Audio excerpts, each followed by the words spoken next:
So kung talagang sincere ang Pangulo, di ba, if you're going to overturn the apple cart, kumbaga, then do it. Hindi yung namimili lang siya. Ito na nga, di ba, yung pinapangamba natin kahit noon pa, ay nag-a-announce ang Pangulo na tututukan daw yung mga korupsyon, lalo-lalo na dyan sa flood control projects. Pero ang daming naghinala na, iuuwi mo lang naman dun sa mga political enemies mo eh. Yun lang ang the only purpose in this investigation is to just find more political enemies para ma-distract na naman ng mga tao sa ibang villains without making your own people accountable. So like I said, sorry na lang kung di ako naniniwala na may katotohanan at itong investigasyon na ito ay may paroroonan. Sa totoo lang, nakakasawa. 3 taon tayong nananawagan against corruption tapos ngayon lang sila aandal.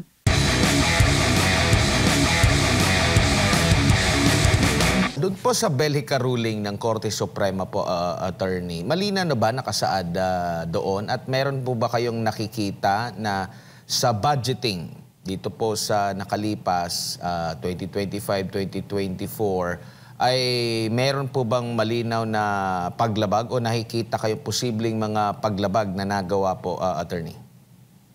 Teka, could you remind me yung Belgica ruling? Ito yung patungkol doon sa PDAF.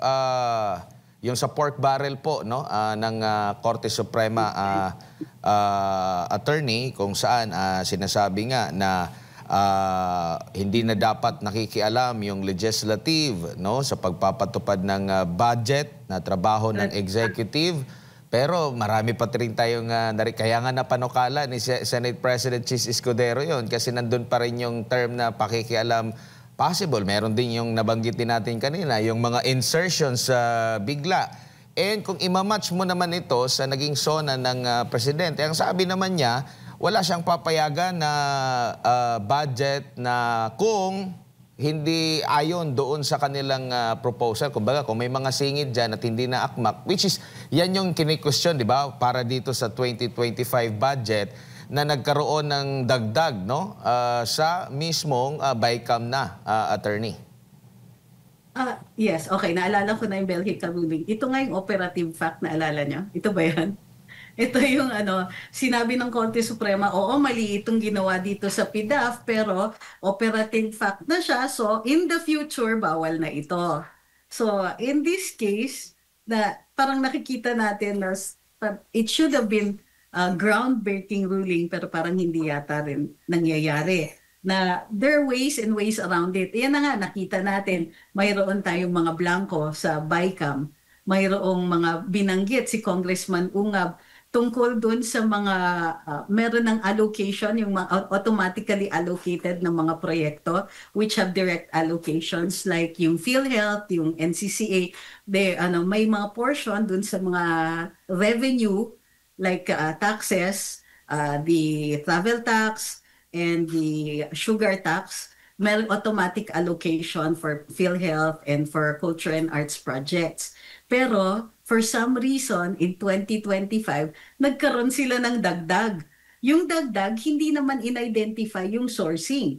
Hindi pwede sa GAA, according to Congressman Ungab, kasi nga, meron ng hindi magbabalanse yung libro. Hindi mo naman pwedeng i-identify doon sa original source nila a certain amount because yung nakukuha nila is percentage.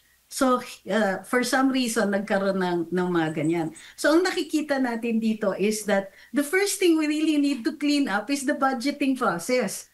So, nagkakaroon ng mga ganitong klaseng kontratista because the anomaly happens doon pa lang sa pag-allocate ng mga resources. So, kung talagang sincere ang Pangulo, di ba, if you're going to overturn the apple cart, kumbaga, then do it. Hindi yung namimili lang siya. Ito na nga, di ba, yung pinapangamba natin kahit noon pa, ay nag-a-announce ang Pangulo na tututukan daw yung mga korupsyon, lalo-lalo na dyan sa flood control projects. Pero ang daming naghinala na, iuuwi mo lang naman dun sa mga political enemies mo eh.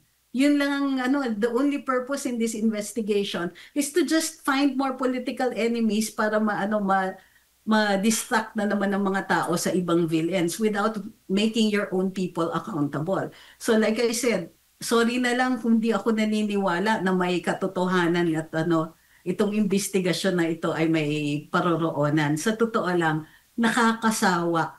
3 taon tayong nananawagan against corruption tapos ngayon lang sila aandar. Isa po sa mga kaalyado ni Presidente Marcos Jr., itong si Navotas Congressman Toby Chanco, meron nga siyang ginawang paghahamon na ihayag, no, ng Kamara na itong mga ginawang pag-amyenda ng small committee niya para sa 2025 budget. Nakikita niyo po ba na uusad ito? Sa ito, mga kaalyado ni Pangulong Bongbong Marcos, nandyan po sa Kamara, kumukwestiyon sa naging hakbang po ng Kamara sa kanilang pagbabudget.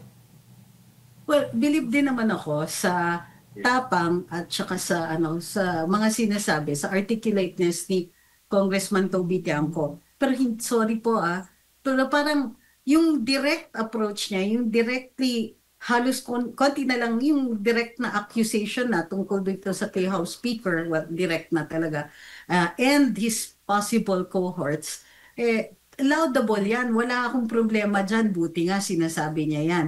Pero is it rendering anything? May gumalaw ba? Pinapansin ba siya? Mayroon bang meron bang nagsabi sa Kongreso na, "Hay, kakatakot, pinuntirya na tayo ni Kong Toby." Meron bang ganun? Parang ang nakikita ko, wala. Nangangamoy business as usual lang. And even ito, naglalabas si Pangulong Marcos na, may listahan siya. At sinasabi ng media, may mga pinupuntirya. Itong mga ito kilala to. Halimbawa, yung mga matunog dyan, like SunWest and so on. Meron ka bang naririnig na na medyo kinakabahan na yung kabila or that they're even answering? Meron ba silang mga sinasabi na ilalantad namin yung mga libro and all that, or hintayin namin pagka kinasuhan nyo na kami para doon kami makakasagot? Walang ganun Nobody is reacting. And I mean nobody. Parang ang feeling ko is, may kausap ba yung presidente natin? Even yung mga taong inuutusan niya para dito sa sa pagpapahayag ng mga ganitong klaseng puntirya niya, yung thrust niya against corruption, parang ang feeling ko nobody's listening to the president. Attorney, magandang gabi po, si Almar po ito. Hindi po ba masyadong huli na yung ginagawa ngayong investigasyon ng kasalukuyang administrasyon patungkol nga dito sa flood control projects, considering na nung last na SONA, nung SONA 2024 ng ating Pangulo ay yung mismong kalikasan na po yung nag-fact check po ng kung mayroon po bang tunay na flood control projects po, Attorney? Well, I agree na medyo too little too late. Kumbaga, kung ina-appease tayo ng presidente and he's looking to raise his trust and approval ratings at ang puntirya niya dito is he has an eye to 2028 at nag-uumpisa siyang magmukhang masipag na siya in the next 3 years, well, ang tingin ko, it's kind of late. The time to start campaigning for 2028 is in 2022. From the moment you take office, you're already campaigning for 2028 para yung mga tao mo ang makakaupo or the people that you fully believe in. So, pinopromote mo na sila even before that. So, ang tingin ko dito, as a politician, medyo late siya. And that's being kind. As a politician, hindi siya masipag. Okay, so that's number one. That's the political aspect to it. Number two, nung na-fact check siya ng bagyo, nung binaha tayo after nagsabi siya in the SONA before the last, that there were so many flood control projects, 5,500 flood control projects. Tapos binaha. That was the time to conduct the investigation. Bakit nag-intay siya ng 1 taon? Bakit nag-intay siya ng a second flooding bago siya nag-order? I mean, is anybody even asking this? Bakit suddenly meron kang wake-up call na ngayon ka mag-iimbestiga and then suddenly you come up with a list of 15 contractors, all of whom are relatable to people that you want to attack? So, hindi ko, kumbaga, yes, I agree, it is too late. Attorney, para lang sa ating mga, o sa kaalaman lang natin ng mga kababayan, paano po ba yung flow ng budget after po maaprobahan? So, paano po ito dinidistribute at sino-sino po yung, kumbaga, parang humahawak po dito, Attorney? budgeting process, well, ayon sa saligang batas, di ba, magka-create ng National Expenditure Program ang executive. It is the executive that identifies really the budget. Naghihiring yung Kongreso to make sure that the budget is appropriately allocated, yun, in accordance with the public interest. Okay, hindi sila pwede, ayon sa saligang batas, hindi sila pwedeng magdagdag. So what are the hearings for? The hearings are for determination kung yung nga tama yung budget na hinihingi at ginagawa nila to nang naaayon kung magkano yung pera na hawak ngayon sa Treasury. How much they can actually give for every year. So really simple lang yan. After the hearings, after each agency has received yung has justified yung paghihingi nila ng pera, upon approval, the Treasury will release doon sa iba't ibang mga ahensya. Now, in theory, hindi naman yan talaga dadaan sa Kongreso. Yung allocation lang talaga ang ina-approve ng Kongreso, ng legislature. Pero ang daming kwento na umiikot ngayon in relation to the 2024 and 2025 budgets na kapag binibigay daw doon sa ahensya, may namumorsyento daw, may humihingi. O bibigyan, ang hiningi na budget, let's say 100 million. Ang ibibigay ng legislature, 130 million, hihingin pa yung butal. Hihingin yung sobra. Yan ay kwento ng isang mataas na opisyal, di ba? So, with stories going around that are rife, we're not saying with absolute certainty na totoo ito, although credible yung source. So, ang sinasabi natin is that something is going wrong with the budgetary process. Plus, nabulgar nga yung black hole na tinatawag natin BICAM. Ngayon, ang BICAM, nagkakaroon ng ganyan kapag to reconcile pagka may mga provision dun sa budget na hindi magkatugma. Let's say, ang Senado gusto nila bigyan ng isang ahensya less than yung binibigay ng Kongreso.